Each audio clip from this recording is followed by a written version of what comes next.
This video is to recap House Manderly during the books, which may contain show spoilers.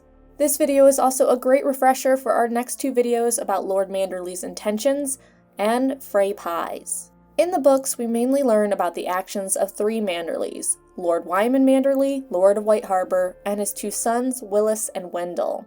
We first hear of the Manderlys in the first book, A Game of Thrones, when Catelyn Stark visits Eddard to let him know about the assassination attempt on Bran.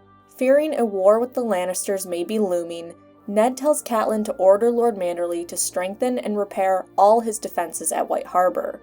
Later, when Catelyn heads from the Vale to White Harbor, where the Manderlys have been raising a force after they learn of Eddard Stark's arrest in King's Landing, and when Catelyn arrives, they inform her that Robb has called his banners. The Manderly army would consist of 1,500 men, including 20-ish knights with their squires, 200 mounted lances, swordsmen, and free riders, and the rest foot armed with spears, pikes, and tridents, led by Lord Manderly's sons, Sir Willis and Sir Wendell. Here, with Catelyn meeting the three Manderlys, we get our first description of them.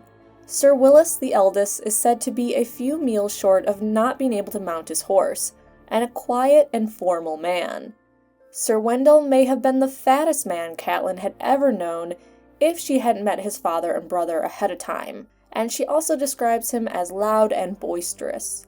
Both boys, though older than Catelyn Stark, have impressive walrus mustaches, bare heads, and don't seem to have a single garment not spotted with food stains.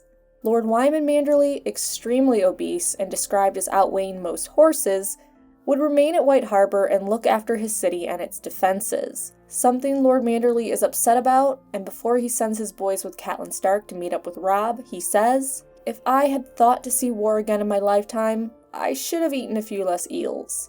Though he promises her his boys will see her safe to her son Robb, which they do, and Catelyn, along with the Manderly army, are united with Robb at Moat Cailin to march south against the Lannisters. On their march, they would come to the crossing where Lord Walder Frey had blocked their passage. Walder Frey's son would come out to inform Robb that Lord Frey would like to share mead with him and learn of his purpose at the Twins. At hearing this, and knowing the danger of Robb being alone with Lord Frey, Wendell and Willis would both offer their own advice on how to treat with Lord Frey. But neither man's advice would be heeded. When the crossing situation is resolved, eventually the Northern Army splits at the Twins, resulting in Wendell to accompany Robb Stark to River Run as part of his personal guard, though he's considerably older than the other boys of the lords that ride with Robb, and Willis to lead the White Harbor infantry with Lord Roose Bolton on his march south. However, we learn that during the Battle of the Green Fork, Willis is captured and held at Harrenhal as a hostage. In A Clash of Kings, Wyman Manderly would travel to Winterfell by barge and litter for the Harvest Feast, where he would meet Bran Stark.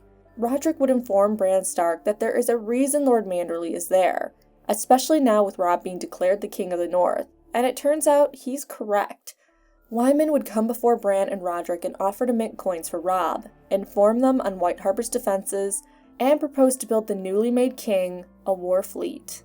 Wyman is told his ideas will be passed on to Robb. Also at the feast, after hearing Lady Hornwood's husband's death at the Green Fork, Lord Wyman would advance his claim for the House Hornwood lands, even offering to marry Lady Hornwood, his cousin. The lady in question would dismiss this proposal when it is brought up to her by Roderick, but in the end, her wishes don't matter, as she is kidnapped by and forced to marry Ramsay Snow later. This would cause Wyman to seize Hornwood to prevent Ramsay from having it, and Manderly knights to attack Bolton men in the Hornwood Forest. Something that doesn't make Roderick too happy, as now with the North at war, he also has to deal with civil problems with the Boltons and Manderly men attacking each other. Lastly, at the festival, we would read of Roderick commanding the Umbers to work with Wyman to build long ships to combat the wildlings, stating that the Umbers have forests of tall pine and old oak, and Lord Manderly has shipwrights and sailors in plenty. Together they would have enough longships to guard both their coasts. At first, the Umbers aren't happy about the arrangement, but Sir Roderick convinces them that though Wyman is fat, he's a smart man, and that they will work with Wyman Manderly, or the king will know the reason why they won't. They grumble, but agree. In the south we hear of Wendell Manderly accompanying Catelyn Tully to negotiate with the kings Stannis and Renly Baratheon. On their journey, Wendell still thinks with his stomach, but shows that his honor means more to him than his love of food. When Renly is murdered and Catelyn and Brienne need to flee, He is one of the men that escorts them out. Meanwhile, Willis is still a captive at Harrenhal, and there is talks to exchange him and Harry Karstark for Willem Lannister. But those negotiations fall through, and Willis is freed when Roose Bolton takes Harrenhal. We also get other juicy tidbits, such as when Theon Greyjoy takes Winterfell, he hears that Wyman has sent a dozen barges up the White Knife packed with knights, war horses, and siege engines to take back Winterfell. During the parley with Sir Roderick, Theon notices a line of mounted Manderly knights.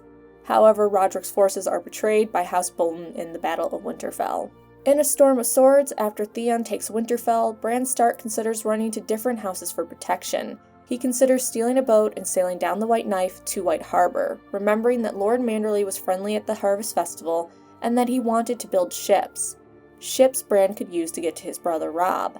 However, Bran isn't sure if the Manderlys are even alive at this point. After this, we hear about Sir Wendell offering to marry one of Lord Walder Frey's daughters after Robb Stark breaks his marriage arrangement. During the march of the twins for Edmure Tully's wedding, Wendell is put in charge of protecting the baggage train, a procession containing food, camp supplies, wedding gifts, fodder, and the weak too wounded to walk. And Sir Willis commands Lord Roose Bolton's rearguard as they march to the twins. However, Willis is yet again captured when Gregor Clegane's men attack the army as they cross the Ruby Ford, even though Willis tried his best to rally the men. Willis goes back to Harrenhal as a prisoner, and Wendell dies at the Red Wedding, an arrow going into his open mouth and out the back of his neck as he clutches a leg of lamb.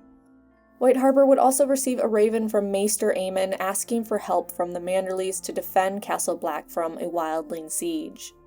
In a feast for crows, after all this, it seems Lord Manderly is willing to ally with the Boltons, and Lord Wyman agrees to marry both his granddaughters to members of House Frey, and he opens his port to Lannister ships. Many people consider Lord Wyman craven because of these actions. Despite giving in and allying with Lannisters and Boltons, he's adamant that his son Willis should be returned to him. Lord Manderly is also sending Stannis Baratheon's letters to King's Landing, saying he is replying with evasions. Manderly also reports that Stannis has sent Davos Seaworth on his behalf to White Harbor. Manderly writes that he put the man inside a cell and wants to know what they want him to do with the man. The Crown responds to execute him, and later, Manderly makes it seem like he executed Davos Seaworth as told.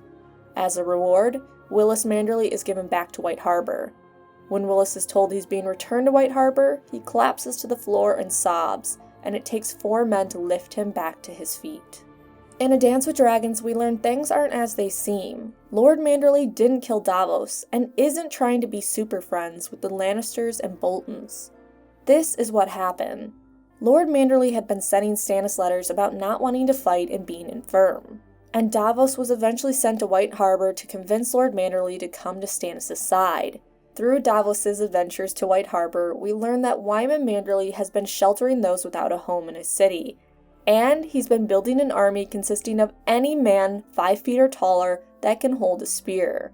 When Davos meets with Lord Manderly, who is in the company of Freys, at first he turns Davos away, talking of his loyalty to the Freys and the Boltons. The only one that seems to oppose this during this meeting is Lord Manderly's granddaughter Willa, who is very pro-Stark.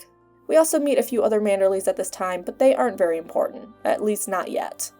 Lord Manderly orders for Davos to be thrown in prison. However, later at Lord Manderly's son's welcome home party, and after Lord Manderly pretends to execute Davos, Wyman tells Davos what is really going on. The Manderlys have not forgotten their loyalty to the Starks, or what was done at the Red Wedding. And here is where Wyman gives his famous The North Remembers speech. He also informs Davos that the 3 Freys he had been hosting, Simon, Rhaegar, and Jared, are going to be given guest gifts, which becomes important later in the book. Wyman informs Davos he faked the smuggler's death and sends him on a mission to recover the only known living male heir of House Stark, Rickon and Skagos. Manderly agrees to join King Stannis if Davos brings back Rickon to him. Lord Wyman Manderly would return to Winterfell with 300 men to attend Ramsay Bolton's wedding to fake Arya, and to answer Roose Bolton's call to arms. He would eat only his own food he brought to Winterfell. He'd also not bring any hostages as Roose Bolton had instructed him to do, something that doesn't please Roose, and he suspects Wyman means to betray him at some point. At the wedding, Wyman presents 3 huge pies that may be made from the 3 dead Freys that visited White Harbor and were given parting gifts by Wyman. Tension between the Manderlys and Freys grow at Winterfell, including Wyman openly insulting the Freys, until a fight breaks out between them. The last we know, Lord Manderly is sent out to fight Stannis' army, which is coming to Winterfell. Next video, let's talk about Lord Wyman Manderly's true intentions, and then we'll talk about Frey pies. Make sure you come back twice a week for Game of Thrones: A Song of Ice and Fire videos. Besides that, make sure you like this video, it helps out the channel a ton. We also have Star Wars videos and comic videos.